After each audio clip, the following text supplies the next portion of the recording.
by this point in the conference, and you've all got all this fantastic knowledge, so just a wee straw poll, how many of you are now experts at discipleship and sharing faith? One or two. That's a real shame, because I was kind of hoping to go for a coffee. We're here for the last session, and we're going to talk about sharing faith, and it's a kind of scary subject. Another wee straw poll. How many of you are a wee bit scared by this kind of subject, a wee bit tentative about it? I'll put my hand up to that, and I'm a minister, right? But I want to show you this and say, first off, whatever church you're in, your church sends a message. You may not believe that, but it's true. Now here's three churches, right? If I were to show you the church on your left, what does that tell you? And by the way, we are going to do an awful lot of this by Q&A, right? So you've had a really long time. I'm not interested in talking a long time at you. We're going to talk in conversation together quite a lot. Does anyone recognize that church first off? Which one is it? It's St. Peter's Basilica, Russian Orthodox. Yes. Right, the middle one, what's that? St. Giles, that's right. And what about this wee one down here? It's a lovely little Heeland Episcopalian kirk.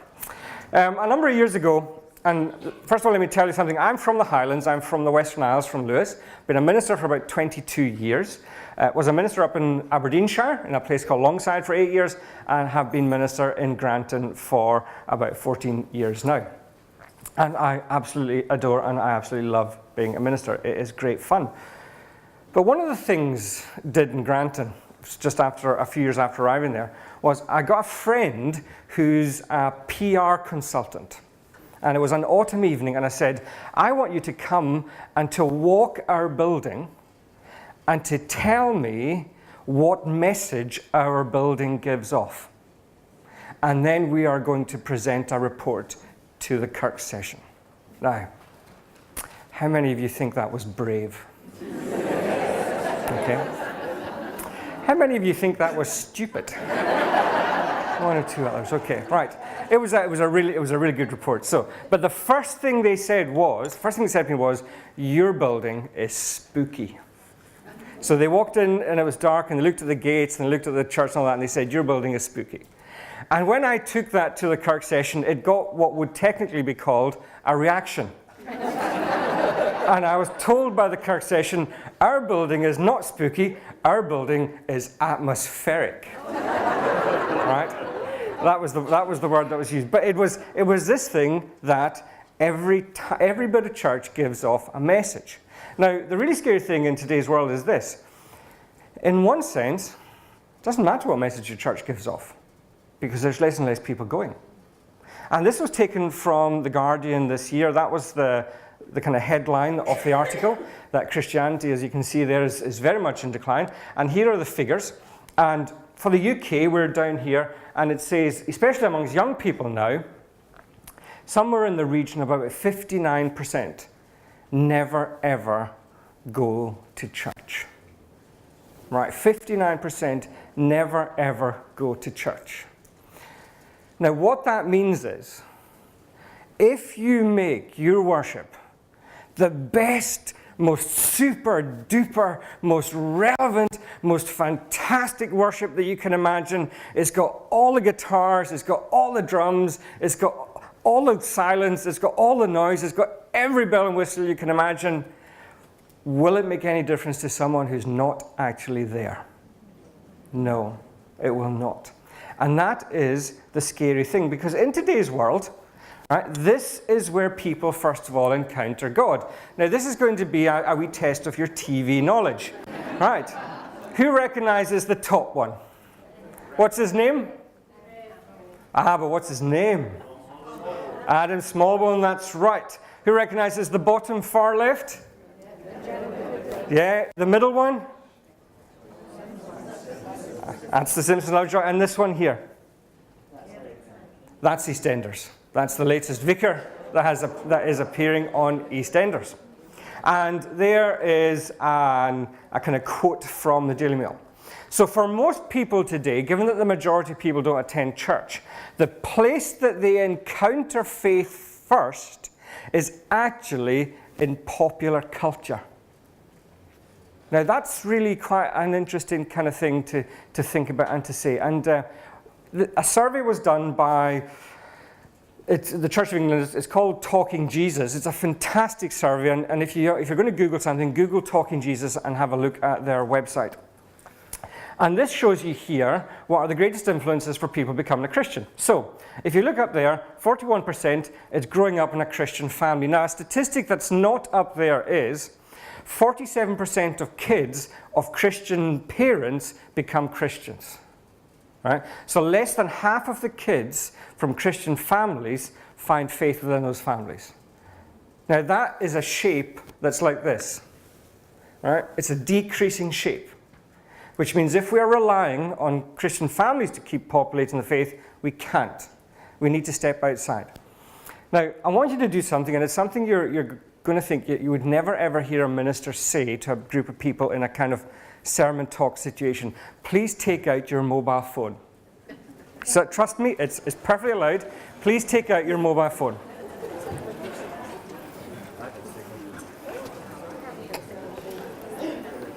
You have my permission to switch on. No checking your messages. That's not what this is for. All right. And when you switch on your mobile phone, go to your contacts list. Can you get your contacts lists? Go just about there. I can hear one or two switching on. Now, I'm going to show you a wee video. And it's important that you keep note of who your contacts are. What do people outside our churches know about Jesus? Have they ever had a conversation with a practicing Christian about Jesus? Answers to questions like these could really help us share the most amazing news: the love of God for all of us through Jesus. So we asked.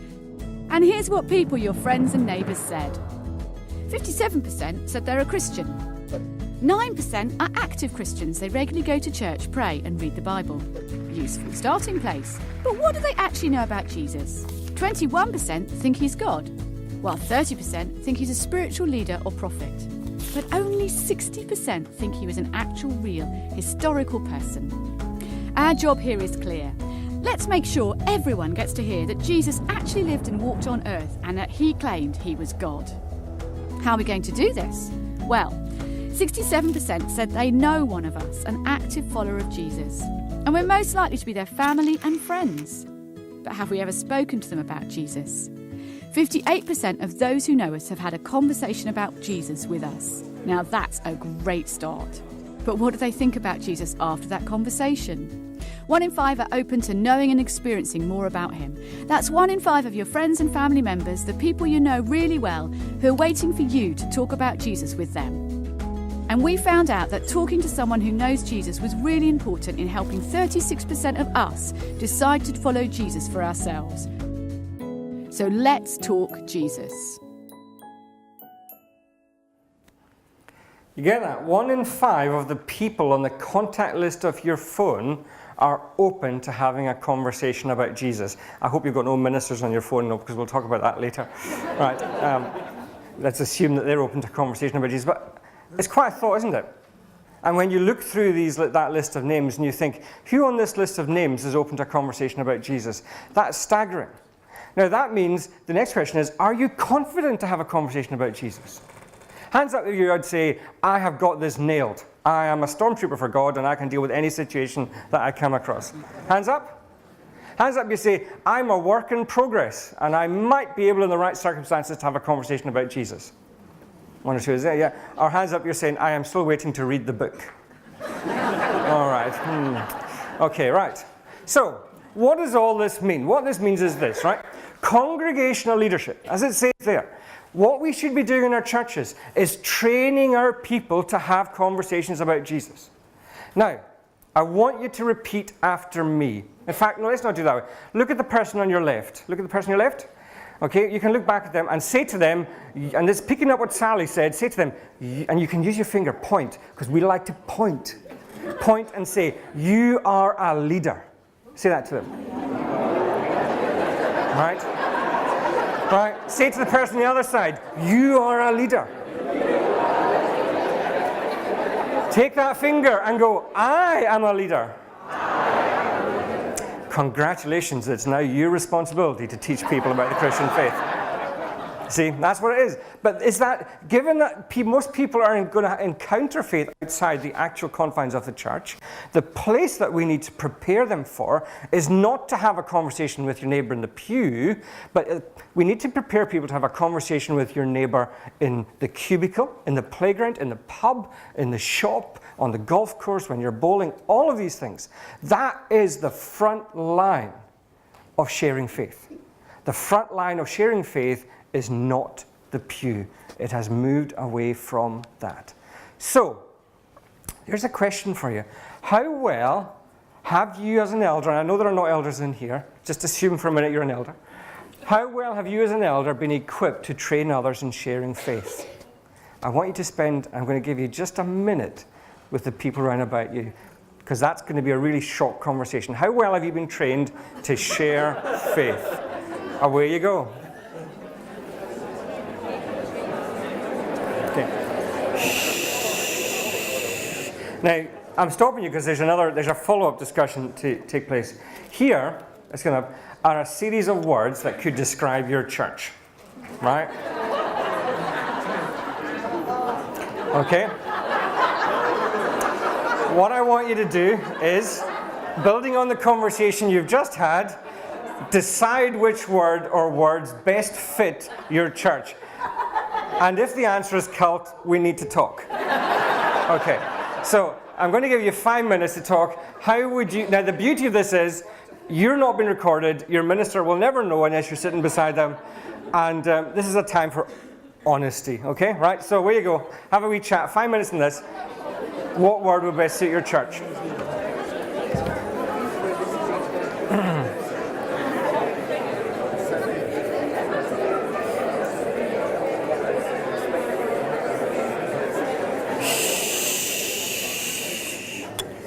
In Granton, when I'm preaching, I often do a segment that I call Honesty Time with the Minister. And so it's Honesty Time with the Minister today. So let's do a wee straw poll. Clique. Some, yeah, that's a good Scottish word. Finishing school. That was one of the good ones. Training academy. Oh, we've got a few training academy ones. You like that, yeah? Cult. You can't answer that because you're waiting for the divine leader to tell you how to answer it. Right. Museum. A few more put museum. Yeah. Home for the aged and infirm. All right. Yeah. Okay. And support group. You know, if we're honest, actually, it's not either or. It's a bit of a number of these words, okay? And it also depends who you're speaking to and what you're talking about and that kind of thing. But it's just, it's good to recognize, actually, that church fulfills many functions, but one of the functions that it should fulfill, and it pains me to say that it often doesn't, is this sense of preparing us as Christians to go and take our faith into the world. So church is not an end in itself. And that's what we often don't get, because a lot of the time we deal with what's called the ABC of church. Have you heard of the ABC of church? This is how people measure churches. The A is attendance, the B is buildings, and the C is cash. So if your attendance is up, if your buildings is good, and your cash is good, you know what folks say? Are we no doing well? Right? But if the concentration is on the ABC of church, you end up in D. Now, you should all get D. You know what D is? Not discipleship, death. It's death, right? Because if all you're concerned about is the money, the buildings, and the numbers, then that means we're actually not fulfilling the calling that God has given us to go and be salt and light out into the world. So it's really, really important that we do that. So here we go. Some things to recognize when we are talking about a discipleship culture in our churches. This is important. And it's this. You know, there are people in our churches who, no matter what we do, are never going to change. And instead of putting all our energy into trying to get them to change, we should honor the faithfulness that they have given our churches. And it's like, if we've been taught that the shape of the ball we play sports with is round, i.e. football, and then somebody comes in 50 years later and gives us a shape of a ball that's oval and changes the rules, we don't know what to do with it. And for many of us, we came into church in the 1960s, 70s, 80s, 90s, and in the very end of what they call Christendom, and we now find ourselves in a post-Christendom world where we're a minority. And the relationship of church to parish and church to community can no longer be that of chaplain, it has to be that of missionary. But there are some people for whom that is a step too far, and just recognize that and give thanks for the service they've given. But stop trying to get them to change. This is not going to be done next week, okay? So when we are talking about the creation of a discipleship culture in a church, or in a church community, we can't say, let's run this program, and then at the end of that program, we will have this kind of culture in our church. It does not work that way. Because you are all followers of Jesus in here, and you know that some days it's a step forward, and some days it's a step back. And we are called to a lifetime of service. That's what we're called to. So recognize that this kind of work is not quick work. And what that means is that sometimes it can be years before you see an investment. Now, that's not the world that we live in. We live in a world of quick wins. Do any of you remember what it was like before we had the bank hole in the wall? Remember if you were in a village and you had to wait for the bank to be open before you could go there? We were in a world of waiting. Remember when you wrote a letter and you sent the letter and then you waited weeks for the reply? Whereas if you send a text message now, you're like, they're ignoring me. It's 5 minutes and they haven't responded. And so we live in this instant world. And what's interesting, some research has been done on how long we are willing to wait in a queue before we begin to get restless. Can you guess how long we're willing to wait in a queue before we get restless? 30 seconds. Say it? 30 seconds. 30 seconds. Right? We're 30 seconds in the queue. And here we are talking about a lifetime undertaking. So it's a different way of looking at this in church, right? It's also a huge amount of work, all right? So, the thing that elders most love to hear when they're busy running the church and keeping the show on the road is the minister to come up to them and say, with a big smile on his face, I've had an idea. All right? It's like, oh no, here we go again, right? Okay, but it is a huge amount of work, but that doesn't mean it's not worthwhile, all right? It's really, really worthwhile doing this kind of stuff. And this is what we want to do, right? So every church has what's called a default culture. Now, if you want to find out what the default culture of your church is, get rid of your minister, right? And I'm being serious about that, because ministers tend to shape what happens in churches. But if you want to find out what people really think, then take the minister out of the situation. And often in vacancy, the default culture comes through. It's a scary thought, but it is true.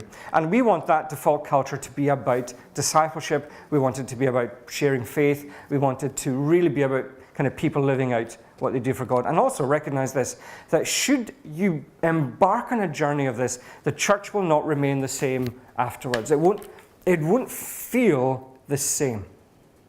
Now, be honest again. Hands up if you like the feel of your church. Right. You know what that means? That means that we are willing to accept change, but only within a certain set of parameters. Once it changes outside that, instead of being the ones who push for change, we become the ones who pull change back, because it's no longer comfortable for us. But here's a question for you. At what point did Jesus tell us, go out into the world and be comfortable?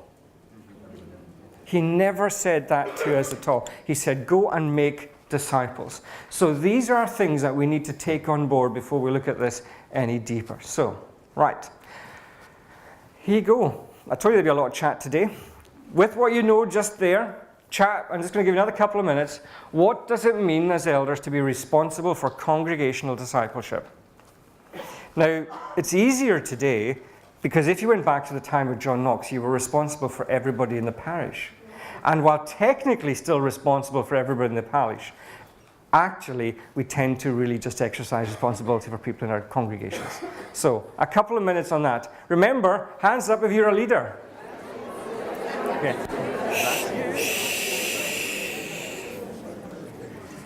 So that's kind of talking something about where we are and giving you the reality of the situation. Let's talk now about how we go about fostering a faith-sharing culture.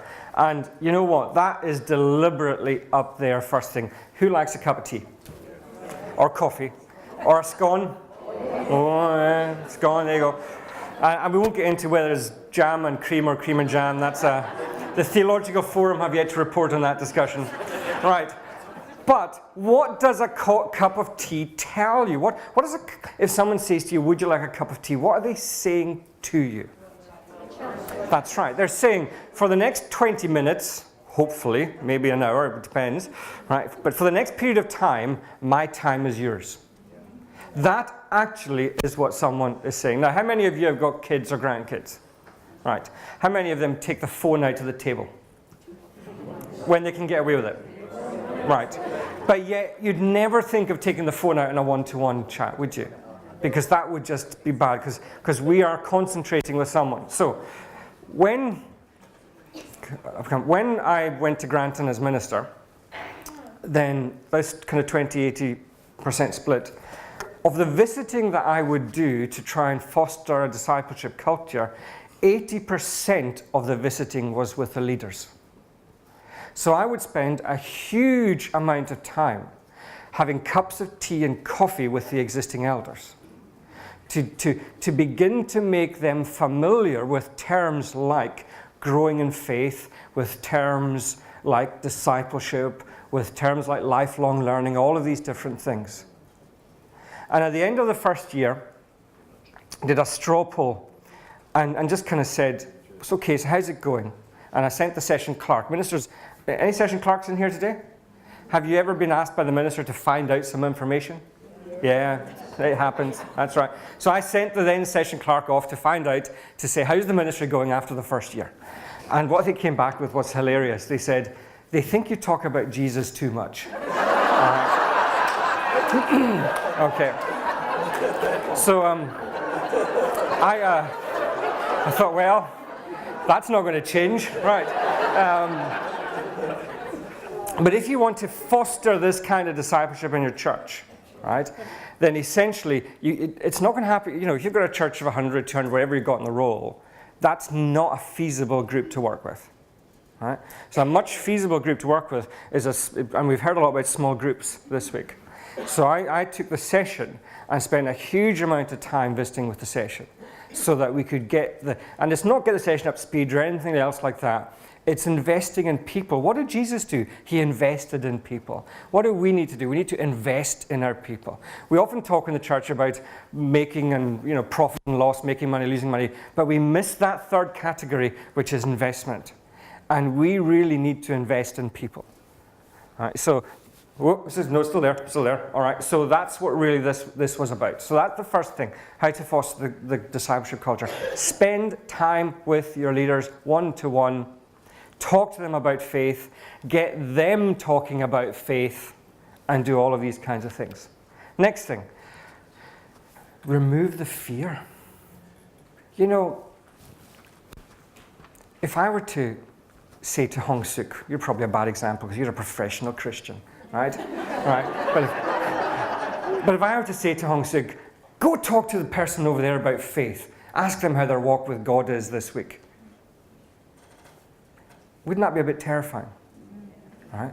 And there is a fear in this of the unknown.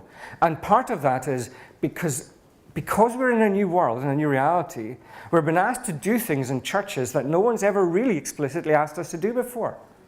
So, what were the expectations on church? The expectations were turn up, get involved, do that 4 weeks running, go on the board, do that for 5 months running, become an elder. Right? And if you're young enough, sure willing, they'd say, have you ever thought about ministry? Right? But we need to remove this fear of the unknown. We need to make something that is unknown known. We need to have faith, talking about faith, a natural thing to do. And that's the point we want to get to. So, how many times does anyone know how many times, and this is really a geek test, how many times is fear not in the Bible? Any ideas? 365. When I looked at it, I was told over 80, so that could be 365. Yeah. I don't think we would ever work in The Price is Right. Yeah. So, but why did Jesus emphasize again and again and again and again, fear not? He did it because he knew that we were afraid. And he did it because he knew that we would have to have some, and it's not even a comfort blanket or anything, but we would have some support to go and do what he was asking us to do. And so what did he say? He said, I leave the Comforter with you. And we often forget that we, as Christians, you should never fly solo, because we always fly with the Holy Spirit. Right? So the Holy Spirit is always there with us. And so we don't need to fear, but we fear because we don't know how to do this. Right? And not only that, but my gosh, it's magic. Right? Whoever thinks that they don't know the words, or who thinks that, well, here's the question. Imagine you go to church next Sunday, you're enthused and fired up about this conference, you open the front door of your church, and 20 people come in and they say, help us, we want to find Jesus. What would you say in response to them?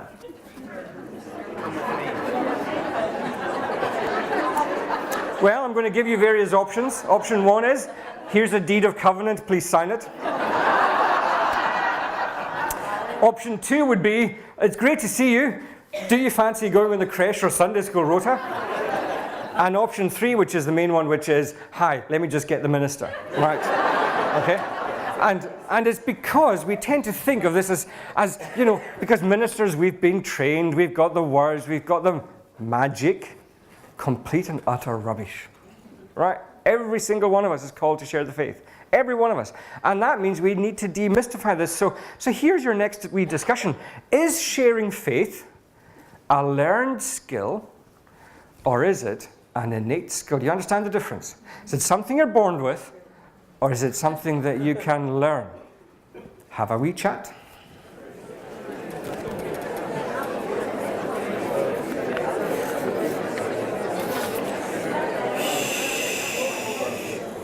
All right. Time for another wee straw poll. Learned skill. Innate skill. 1 or 2 are saying both. Yeah, okay. Some people are definitely, that's right, it's a case of both hands up. Yeah. So some people are born with this, they just do it naturally. But that is not to say that the rest of us can't do it. And what happened last week? Yes, I know what happened last week. If you got a phone call last week, and that phone call said to you, hi, this is Euromillions. I'm pleased to tell you that you have the winning ticket of £121 million. And somebody in Britain, I think, did win £121 million. What would you have done? Would you have said, thank you, my good man, that's awfully kind of you? Would you have said, I'm sorry, but I can't accept this? Or would you have just fainted? And then stood up, phoned your boss and said, I'm not coming in today. And basically then told everybody around the world. Now, what is that compared to faith? Really, what is that compared to somebody saying, God came to earth, he came here, God died for you on the cross so that you might have communion with him and eternity with him as well. The money's nothing compared to that. So really, when we think of the impact of the Christian faith, we should be out there shouting it from the rooftops, whether it's something we're born with or whether it's something we need to say, I need to read some books, go to some courses and learn some techniques. But it's every single person's responsibility to do this. Now the last thing is this, we need to create opportunities for people to share faith. Let me tell you something we did in Granton, and some people loved it and some people hated it. In fact, no, that's not true. Some people still love it and some people still hate it. Right? That's probably true. Really. And it's this, every week after we finish the sermon, we put a question up on the screen.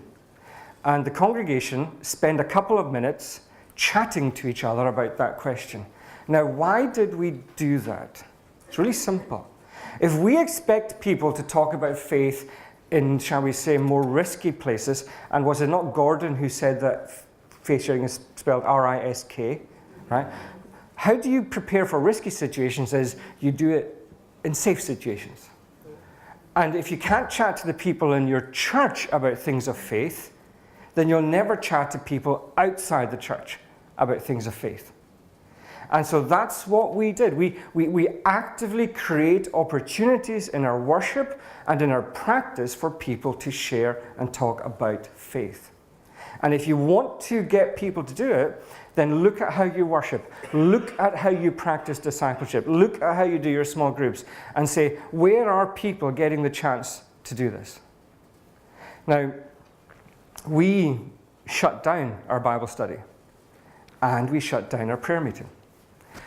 Going to the Bible study was the minister, the missionary, the retired missionary, the student, the professionals. You see what I mean?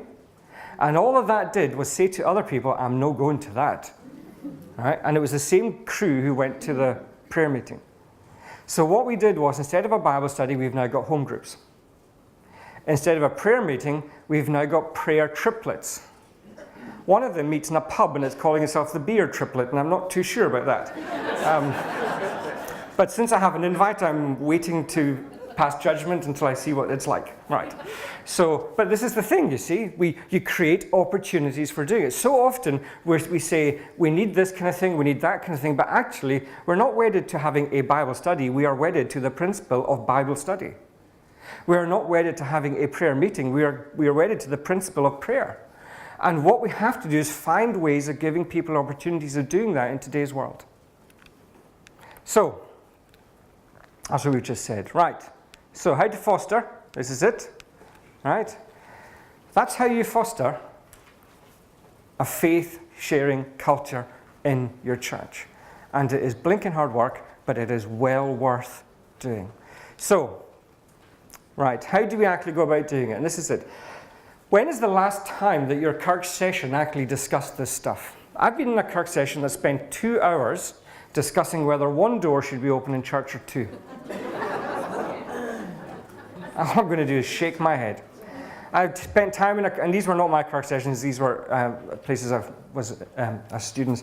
I've been in a Kirk session that spent an hour just trying to decide whether they had a fancy piece or a cake at the elders' coffee morning. All right? Please don't do that. All right? But it needs to be on the agenda of the Kirk session. Right?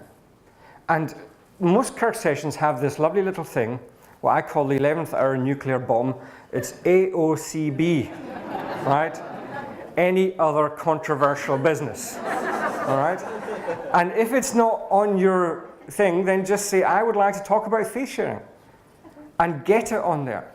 And don't think it should be on there once a year and say, well, we spoke about that 6 months ago. We should be talking about this all the time, all the time. And as I say, and these are the other things that we've got there. Now, I'm going to give you just a minute or two because there's more to do, but how do you feel about all this? I'm not asking what your response is, I'm asking how you feel, because how you feel about all this is actually really important. So go on, have a minute with the people around you.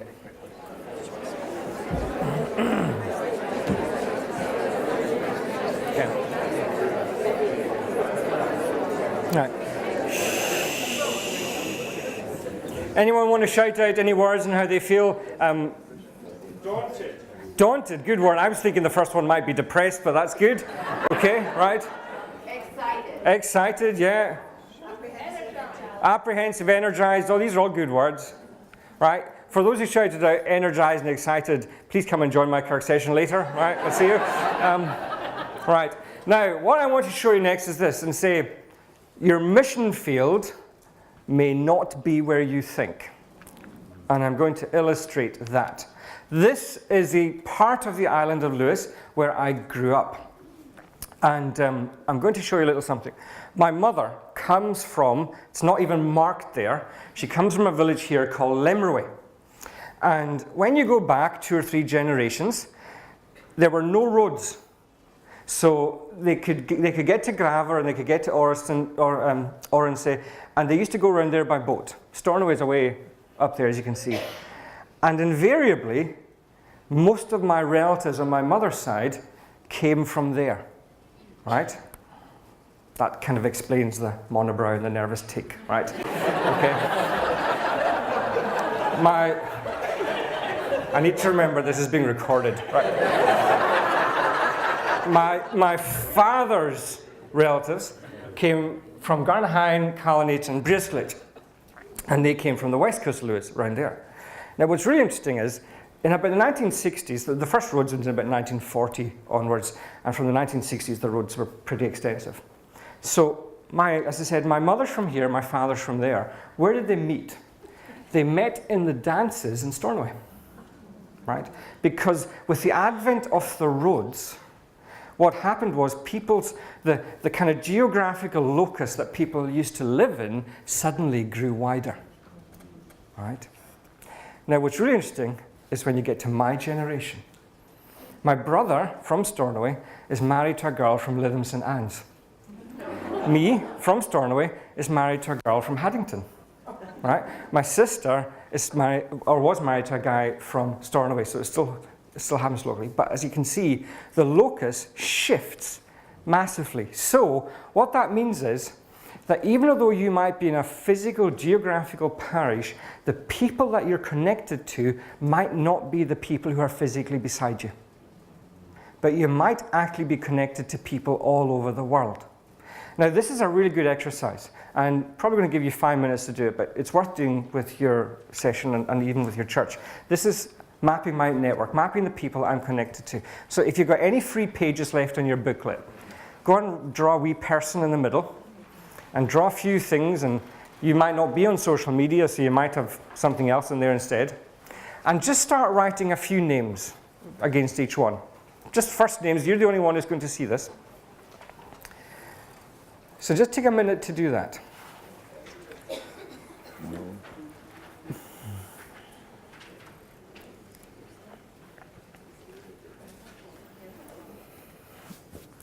Right, see those people you've written down, and it's worth doing it again when you go home and you've got more time. See those people written down? They are the people that you are connected to.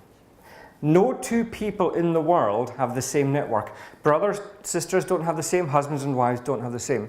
You are the one person in the world that God has uniquely put in a place to reach these people. Because these are, in all likelihood, the contacts that you have on your mobile phone. And remember what the research told us? 1 in 5 people are open to a conversation about Jesus. And so what this exercise tells us actually is that there is far more opportunity to share faith out there than we actually believe. And we need to encourage our churches to take that kind of opportunity. So that's the network. Right, so there you go. My mission field is primarily those people I'm connected to, as you just said. And this is a really interesting one, right? And so if I'm going to equip you for mission, equip you to share faith, I don't want to give you 200 leaflets and tell you to go and do 4 streets. I want to give you the confidence to talk to the people that you're connected to about your faith. And how many, when you're a minister, churches often send you their parish profile and they highlight what they've done in mission. And I can't tell you the number of times that I've read a profile that said, we leaflet drop 3 times a year. And that's the extent of the church mission. And I want to tell you that in today's world, that is not good enough. Right? We need to get talking to people over a cup of tea, over a cup of coffee, and we need to have conversations with people about faith. As it says there. Now, the next interesting thing is this, right? Your hands up if you're on a committee in the church. This is going to be brilliant what we do here. Keep your hand up. Keep your hand up if you're on 2 committees. Nobody, okay. Keep your hands up if you're on 3, 4, 5. We'll pray for you people, okay? Let's do it another way. Hands up if you're on a church rota. I heard the, right? Let's do these. Hands up if you're not on any church rotas. Grab them now. Okay, right? This is typically a way that our church, now these diagrams are taken from a book called Purpose Driven Church by Rick Warren, and it was written some time ago, and actually what we're going to do now is pretty much turn what he did with them on their head. So, this is the way that we try and get people into church, into Christianity. So they come around the church. We think it's better if they start coming around more, don't we? We think it's better then, if they show real willing and they get involved, we put them on the rotas. Rotas is first, right? Can you be trusted to turn up and give out a hymn book? That's first, right? If they can do that, we think, oh, they know how to count money. Oh, yes, we'll get them on the money, right? That's next. And if they do all that, we'll put them on something called the board. If we've still got a board. And if they show willing, well, actually not true, they show persistence, they become an elder. Right? And we tend to think it's really successful if somebody goes from, if you like, community all the way into core. Right? And is it not true that is it 20% of the church to 80% of the work? Not anymore. It's about 10% doing 90%. And invariably, those 10% are elders, which brings us back to this thing of the minister saying, I've got an idea, and the elders going, oh no, not again. Right? And so when we talk about faith sharing, right, and invariably here we are talking to elders, you guys don't need more responsibility, do you? It's not as if you've got more free time to give to the church.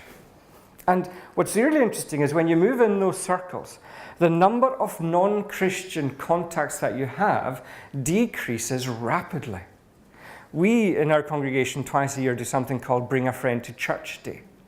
And when we were introducing the concept, one of my older elders, who I love to bits, absolutely love to bits, they said, Norman, we can't do this. And I thought, oh, here we go. All right, okay. I said, okay, yeah, tell me why we can't do it. And she said, because all my friends are in church. So literally, the people that she'll be asking would be in the pew next to her. And so here's another one you see.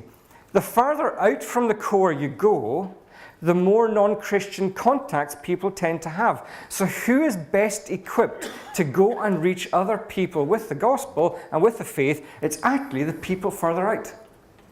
And instead of trying to train them to bring them into the session, we need to train them to take the gospel out. It's a different way of thinking. And I can hear your heads trying to grab that one.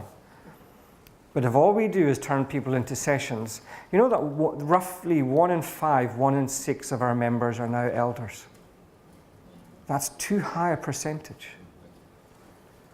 So, right, how do we equip ourselves for the current context where we encounter people outside church? Here we go. Right. So, that's a big one. Right? If we just want to increase attendance on a Sunday, we're failing. It's not what it's about. And people may well come to faith, but they may not necessarily come to church. And if you know anything about what's called the Fresh Expressions movement, you'll know that. But it's what we want. We want people to come to faith. And hopefully they will come to church. But it's different now. Sally made mention of 0 hours contracts. We have people in our church on 0 hours contracts. You know what that means? That means they can say they're going to do one of the door duties on a Sunday, but if their boss calls them at 8 o'clock on Sunday morning to turn up to work, they've got no option. Also, anyone here from Aberdeenshire in the oil industry? Right? As a minister up there, it used to drive me nuts because they'd be 2 or 3 weeks on, 2 or 3 weeks off. So the work patterns were different. You couldn't have people doing every single week. Family patterns are different. Holiday patterns are different. If anyone has any kids, you'll know how much more expensive it is to go on holiday once the schools break off. So, and yet we are sitting here saying, often, that the thing we want for church is to have a really busy church and lots of attendance. When actually what we want is to see lots of people come to faith. Is a church that meets on a Thursday night as equally valid as a church that meets on a Sunday morning? It absolutely is. Yes. And that's what the bottom question is there. What about the Sabbath? Sabbath is our rest with God. So, right. This is the thing. We should always be ready to have an answer. I'm going to tell you a wee story, and a couple of my elders are here, and they've heard this story. It goes back to when I was a student, and I was studying in Aberdeen for the ministry, and it was a horrible day. I mean, it was a foul day, and I had a train trip from Aberdeen to Inverness, a bus trip from Inverness to Ullapool, and a 3.5-hour ferry on Ullapool in a roaring gale, and I really didn't like the idea. And amazingly, as a student, I had a wee bit of money left over, so I thought, for the first time ever, I am going to fly. So I got the train from Aberdeen to Inverness, and got into a taxi in Inverness, and from the minute I sat in the taxi driver effed, bead, all the bad words. He didn't even string them together. They just came in a rush of words. And I was in this taxi for 10 minutes just staring out the window thinking, wow. And as we drew into the airport, he turned around and said, so what do you do? And I will forever remember to this day what I said to him was technically correct. I said, I'm a student, right? Because I was not at that point ready to share the faith with this man who terrified me, right? But and that has kind of shaped me ever since. We should always be ready to share the faith. But the point at which you're called to share the faith means you should have done your practice beforehand. That's the thing. We train for the occasion. We don't train in the occasion. And that is well worth remembering. So always be ready. Now, I've seen some of you with this. Our council have produced this resource. We've used it in our church. We did breakfasts with it. Our folks sometimes don't like coming out at night. So what we do on a Sunday is we feed them hot croissants and pan au chocolates. And we meet for the hour before church, and it works really well. Everybody does it different. But this is about building confidence in faith.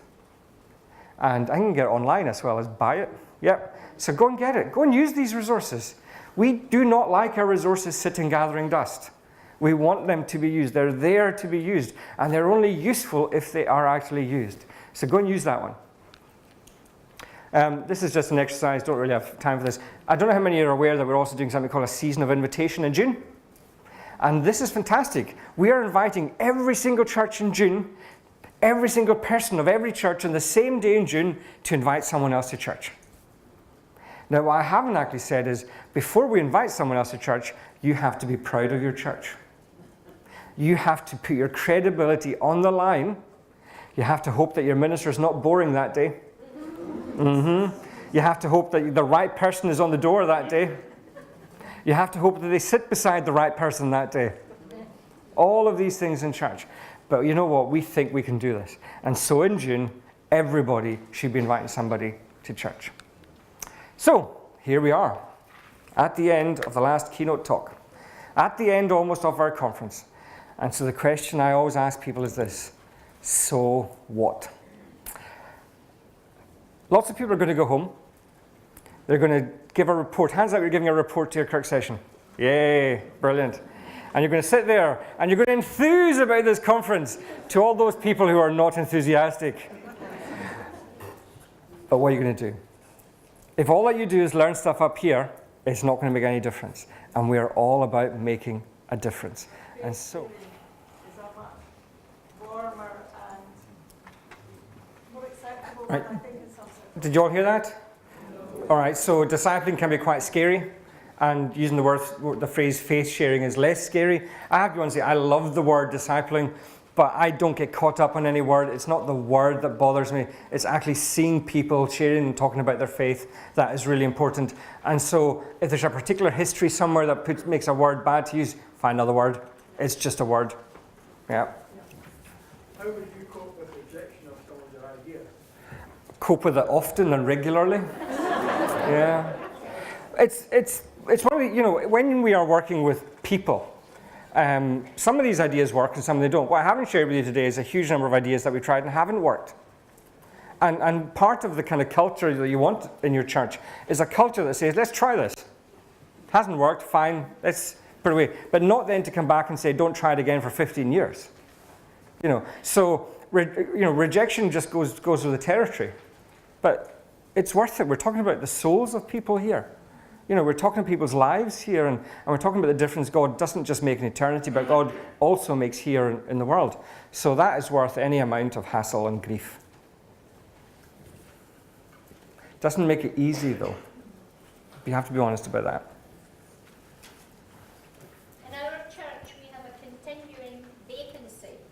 So I feel that we have an ongoing existing problem in as much as we try hard to get people within the door, but they know that we will never ever have a minister within the pulpit. Yeah, it's the situation of a continuing vacancy. I have a very low view of ministers, in the sense of I don't think my calling is any more worthwhile than the Christian teacher or the Christian doctor or the Christian nurse. I think in many respects I have an easier calling because I spend a lot of my day with Christians and they don't, and they have to kind of do that. And I know that for many churches, when they go vacant, the issue is getting a minister. But if you ever ask a church that got the wrong minister what they would prefer, they would much prefer to have no minister. So, whether you have a minister or not does not take away the call of Jesus to go out into this world and make disciples, but it's very hard to get people to realize that that actually is a higher priority for the church than having a minister. There are some of my colleagues who would disagree with that, but as I say, I have a very low view of ministry. I think it's one calling amongst many. Is that you done? Thank you very much.